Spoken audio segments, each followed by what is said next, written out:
Hello everyone, warm welcome to your decoding of the ET Wealth newspaper. I am Priyanka Bhatia from Women on Wealth. Extremely privileged to be welcoming you on this beautiful rainy day. It's raining pretty well in Delhi NCR and I've heard in news that it's raining in quite many places. So on this rainy day, let's begin with the decoding with a lot of love. And before we begin that, let's welcome our people. So guys who are joining, please acknowledge your presence. Say that you are here, ready to take on your financial education, ready to make that 1% improvement today in your money life. Awesome, Rohini, warm welcome. Good morning. Is it raining in your part of the country? Hi Bhagya, good morning. How is it in Bangalore, Bhagya? Is it raining? Hey Radhika, good morning. Tuhina. How is Bombay, Tuhina? Namita, Priyanka, good morning everyone. Warm welcome. What's the weather like? Today the weather in my part of the city, I'm in Delhi. Yes, it's raining. So I love rains and I think I'm quite enjoying the weather since the very morning. Hey Pavitra, raining in Bangalore? Got that. Hira, Gitanjali, welcome. Tuhina is saying it's running cats and dogs. Tuhina, you're in Bombay, right? Hey Sapna, Amrita. Okay, Rohini is saying not raining in her part, but the climate is wonderful. Got that. Amrita is saying it's drizzling. Awesome. So are we enjoying the weather? Anurima, it's raining here in Bangalore. Got that. Hey Preeti, good morning. So on this beautiful rainy day, let's begin. Let's begin to have some fun with our finances. And today I'm going to cover the cover story itself. And that is on what are the questions you need to ask yourself before you sell your stocks or equity funds. So that's the topic for today. We all know the market has touched its record high. It's been the highest ever since. It's the first time in history that it's touching such highs. And what should we be doing? I know a lot of people become anxious when the market hits such high because they want to sell and make those profits, because right now till the time you sell, they're all virtual profits, right? They're all profits, but they're not being realized, so they're unrealized profits. And a lot of people have been wondering if they should sell their stocks and equity funds, or at what point should they sell. Just because the market is at its peak, it is at its record high, should we be selling? So today that's one thing that we will cover in our conversation about the ET Wealth decoding. So I'm coming straight on to the first question. And I love before the first question what ET Wealth is creating for all of us. It is saying our intention is not to change your decision or prod you to stay put. We only want to ensure that your exit decision is for reasons beyond merely second guessing the market direction. Because if you are selling at this point, probably you are telling yourself that this is the record high and market is not going any up. And when it goes further up, it might be that you're going to regret that decision of selling. It has happened to me in the earlier years of my investments. I chose great companies. One of them super companies that I bought one share for 30,000 and I sold it. I sold it at a 50-60% profit. And later it zoomed up and the stock price went 3 times of where I had bought it. It was a mistake I made in the earlier days. And I learned my lesson then. So let's see what are the questions you need to ask before you actually sell. Is market direction the only thing you need to be watching for? Is it the only thing you need to be seeing? If the market is at its record high, should you be selling? Because you're expecting the market is not going to go up. So all those conversations, and let's move forward on that. So first is, is the market noise playing on your mind? So there is a lot of noise constantly in this market. Rather, you will notice 99.9% conversations which are happening in this market or in the papers or on the channels or in WhatsApp groups are mostly clutter, mostly noise. Example, I will talk about noise that I'm really noticing, and maybe I am old-fashioned, but I'm just sharing this. In every bull run, there will be many IPOs which will come about. And this bull run is no different. We all know that we've been in the bull run for quite some time now. And this bull run started somewhere in 2020 after the market crash. IPOs are coming left, right and center. People are discussing IPOs. They are wondering, should they buy, not buy. Many experts are coming up with their study of the IPOs, and it makes me wonder, especially for my community, since I know most of you, we're all at the foundation laying stage. Now at that foundation laying stage, should we be looking at all this noise? Hey Poco, you're trying to completely spam my space, and I am not in alignment with this usage of my community and the platform here. Poco, I'm sorry, but I'm going to now block you for what you've been doing to our community.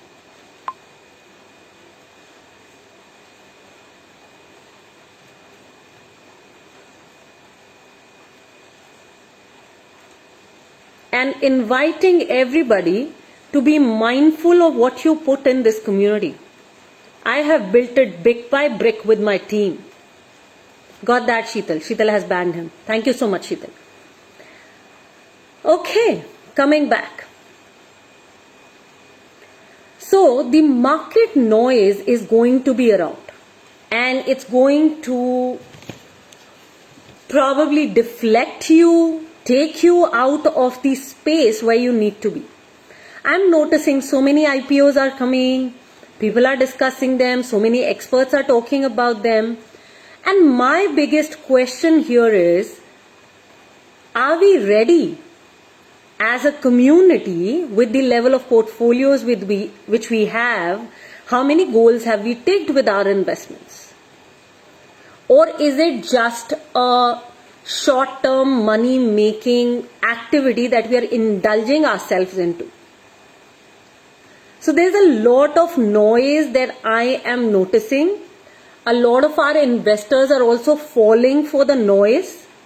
And my invitation is for you to be able to distinguish the noise from the actual financial foundation building exercise which you need to focus on. So noise is, oh, the market is at its peak, we should all be selling our stocks. Oh my God, after ABC months, the market is going to fall. People are going to predict everything. Every other day we have ace investors who are bulls saying, oh, the market is touching 1 lakh, 10 lakh, blah, blah, blah. I'm like, okay. And then there are bears in the market who are going to say, oh, the market is going to fall. Here, at this point, it's going to fall. At that point, it's going to fall. IPOs are going to be announced. Different experts, yes, it's a great thing that they're, analyzing different IPOs and telling us. But do we really need to get there? I mean, how many goals have we ticked? And does that IPO or any investment that we are planning to do, does it really help us? So, market noise is something that we need to really become conscious of. Right? That's one thing. Second is, do I need the money within the next 1 to 2 years? So in the Money Gym program, all of us did a lot of work in goal planning. And what we need to really become conscious of is what are our goals, what are the actions that we are taking right now to get there.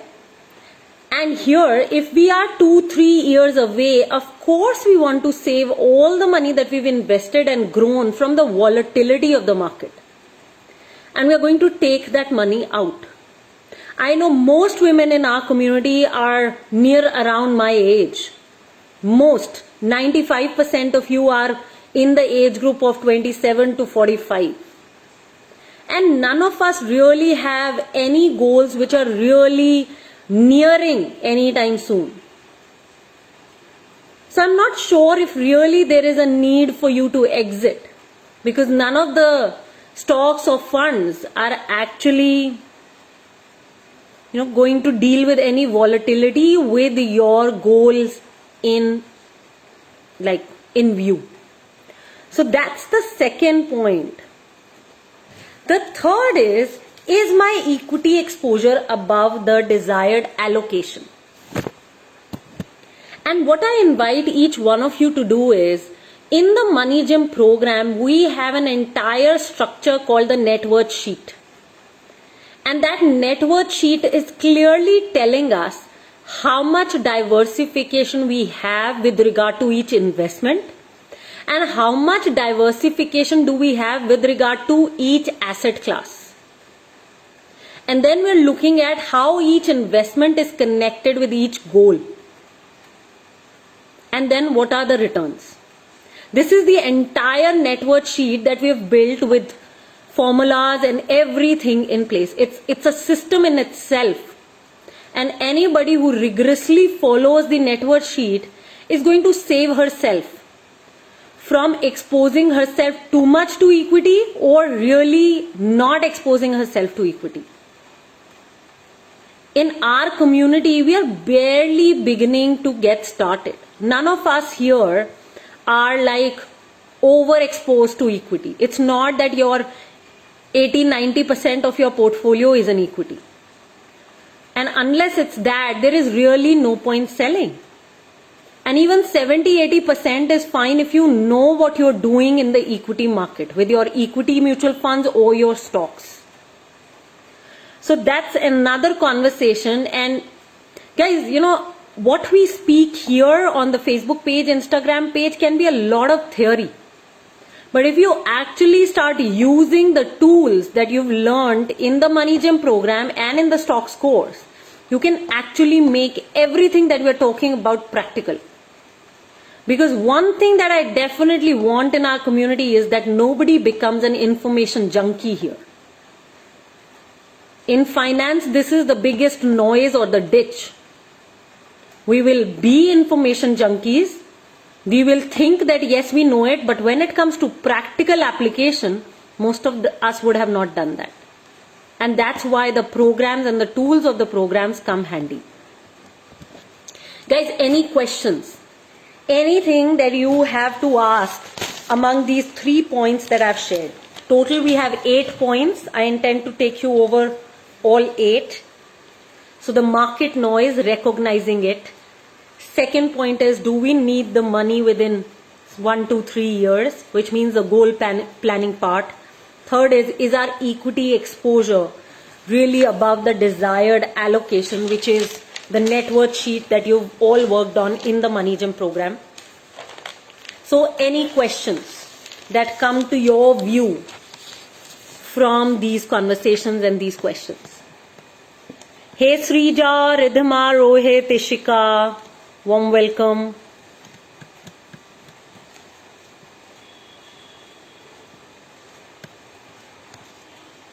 Mamta, Sangeeta, Jyoti, Nishtha, Prema, Prerna, Rajeshwari, Shriya. Warm welcome, guys. Okay, Prerna, you're clear? Everybody who's clear about practical application of these? Because definitely one thing that I'm clear about is nobody just becomes information junkies here. Okay, total alignment so far, Sheetal, for you? And you're experiencing the power of the programs in your life? Got that. Yes, that's the whole point, because knowledge is all around us. But how do we use that knowledge? That's the thing. Anybody here who's not clear about the practical application, how do I practically apply this? Rajeshwari, you're clear? Got that? What about others? Guys, many of you are watching. If you could participate, it will make a bigger difference to you. The more you engage, the more you will gain. Always remember that. Okay, so I am taking that everybody is clear. Then you're able to relate it, Ishika, okay, with net worth sheet and the financial planning sheet of the Money Gym program? Sure, great. Clear for you, Radhika? Mamta, you're new, you still need to start. Mamta, have you begun watching the video recordings of the Money Gym program that you've gotten access to?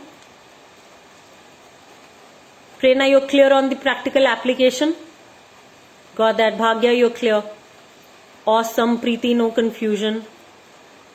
Tuhina, you will stay put with your equity mutual funds regardless of the market fluctuation. You trust your research and you've put in, which you've put in while selecting mutual funds. Sure. Mamta, this is what happens, okay? And please, don't be sorry about it. Don't get into guilt, any of this. It often happens that, our jobs and our households will consume 100% of our time. It will consume the most mind space and energy that we have.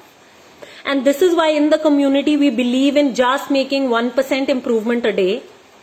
So if you can just put 15 minutes of your every day towards watching the video recordings and really, working on the worksheets that you receive with them. Okay?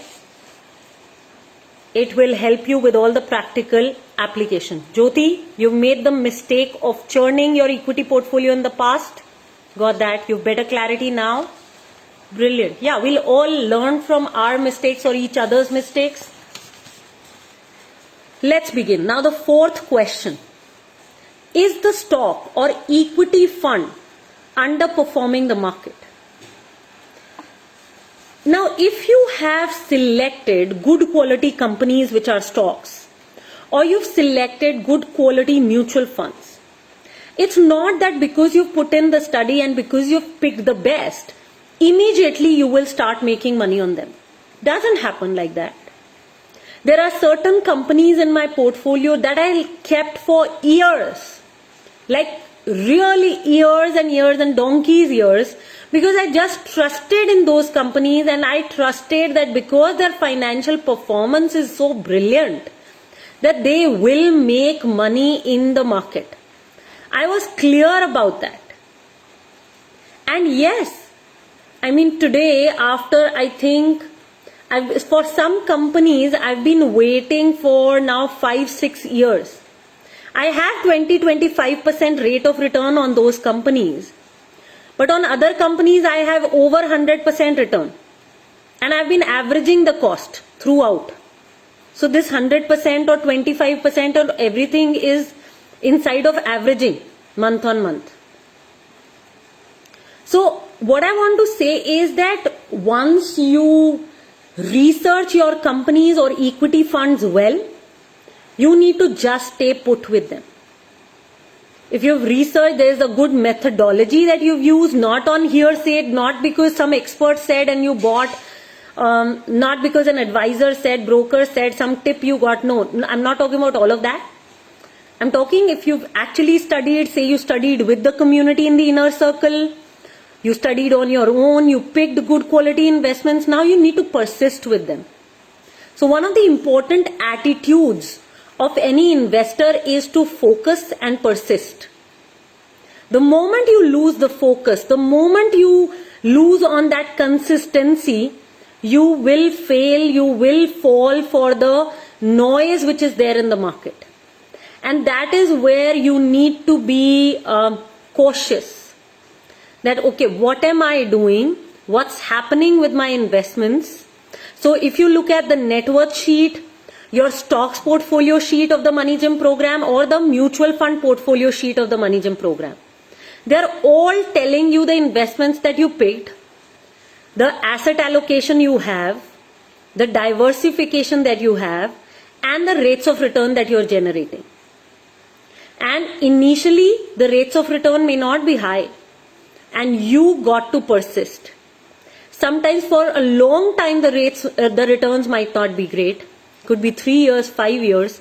But do you trust that company, that business, or that fund, the fund manager? And then it's all about persisting. And yes, if the fundamentals change, then you will sell. And that is exactly what the fifth question is. That have company fundamentals or facts or fund attributes changed? If that is what has changed, and for that what is critical is that you be financially educated. Because if you're not financially educated, you've not done your research, you've not done your study, the fundamentals change or whatever is happening, you wouldn't know. So basically it is knowledge and then using that knowledge to your advantage that's going to help you.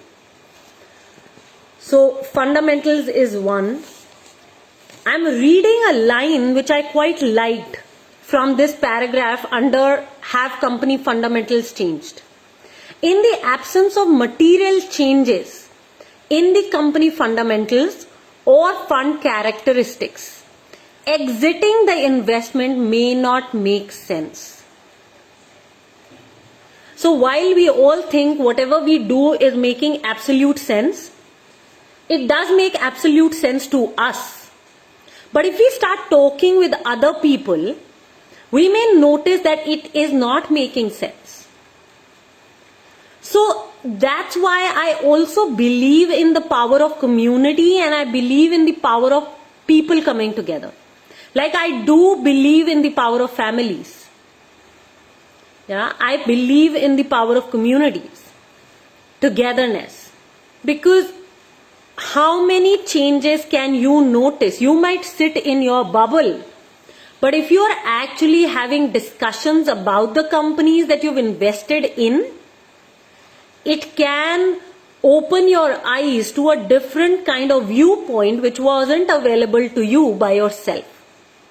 So I wouldn't say only the company fundamentals, but I would add up community to this point and say that yes, if you're discussing constantly, you're reading, you're learning, and I'm talking 1% day. I myself put hardly 15 minutes every day to my finances.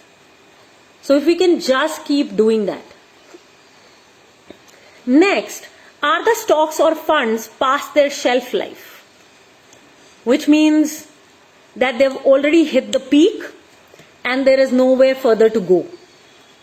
Well, I quite don't agree with this.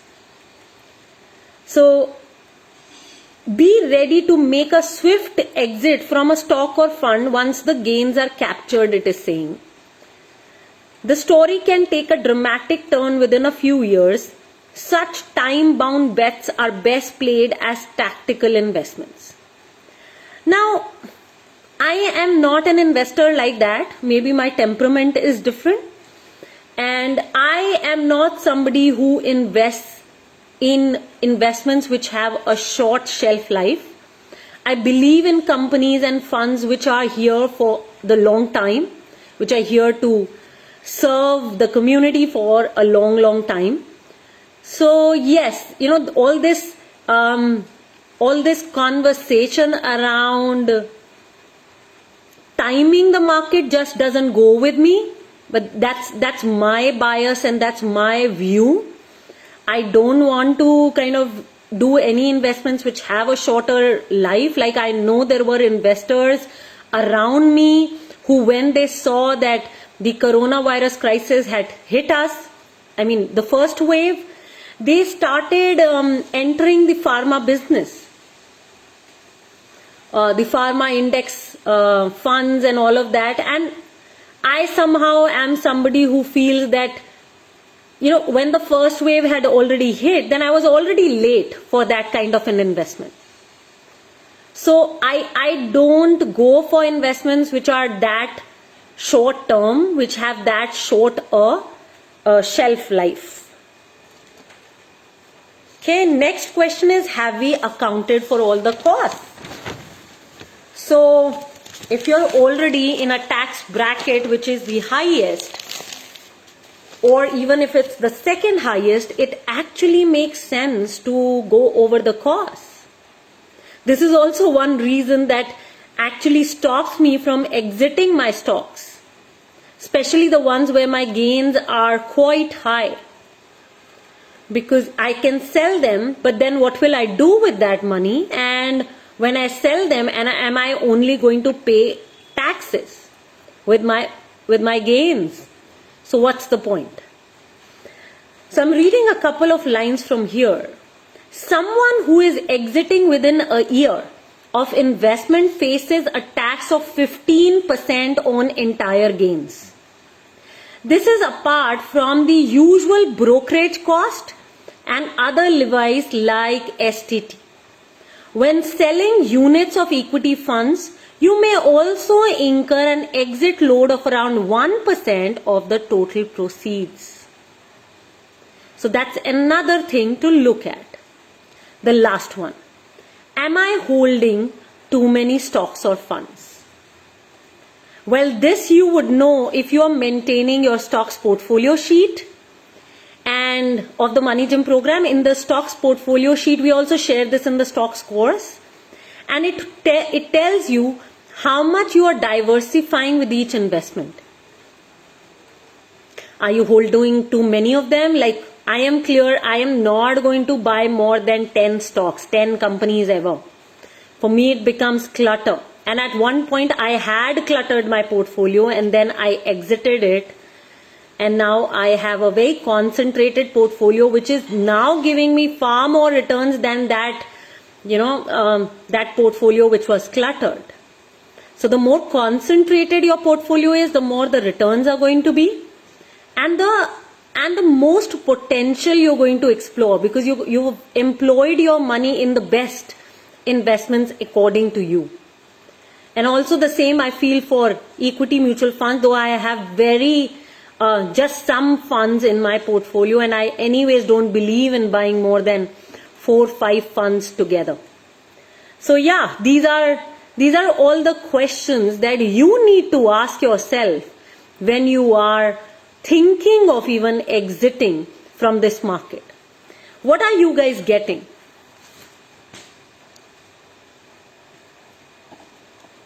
Okay, Tuhina is saying, yes, this is very important consideration. We may end up losing unnecessarily. Yes.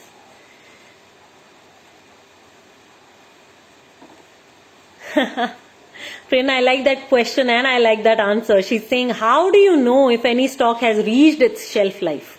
It's like timing the market. Sheetal? Okay, she's responding to Namita. She's saying, I think your daughter and her fiance have decided with all good intentions and love. Okay, what have they decided? Let me see.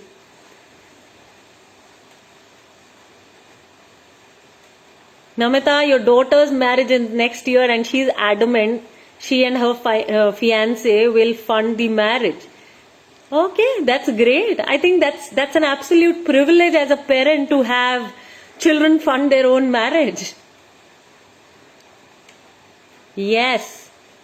Well, I have also told my parents enough times that they should keep their money for their old age and now they should actually be spending on themselves. You never know the future. Yes. Gift her, write a will, right? And you can always leave that money for her. Right now, you may want to just keep it for yourself, keep it for your retirement. If it's left, just leave a will, and and I think your children can give to whoever it belongs to.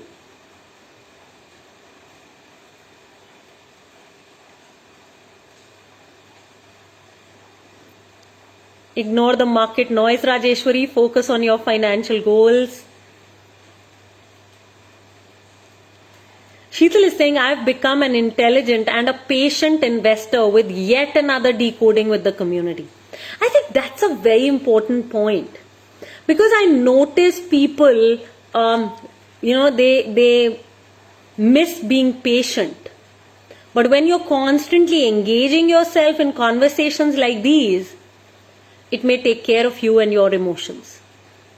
Anurima, don't exit unless you are in the need of the money. Richa, no reasons to sell unless one needs the money. It will multiply in the future. Karishma, no way we can time the market. Depends on our faith in the company. Shubhangi, you made one mistake of selling. Okay, got that. Let's not do it again, absolutely. Sapna, let's stick to the basics. Absolutely. Keep our fundamentals right and tight. Yeah, there are a lot of distractions which will come. Absolutely, guys. Don't clutter your portfolio with too many stocks or funds.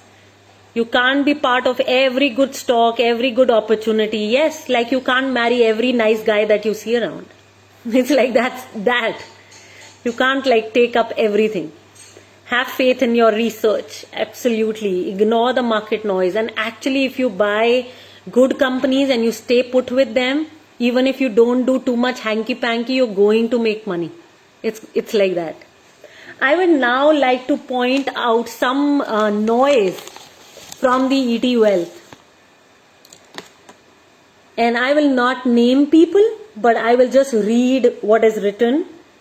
And in June 2011, one person said another recession is coming and coming soon.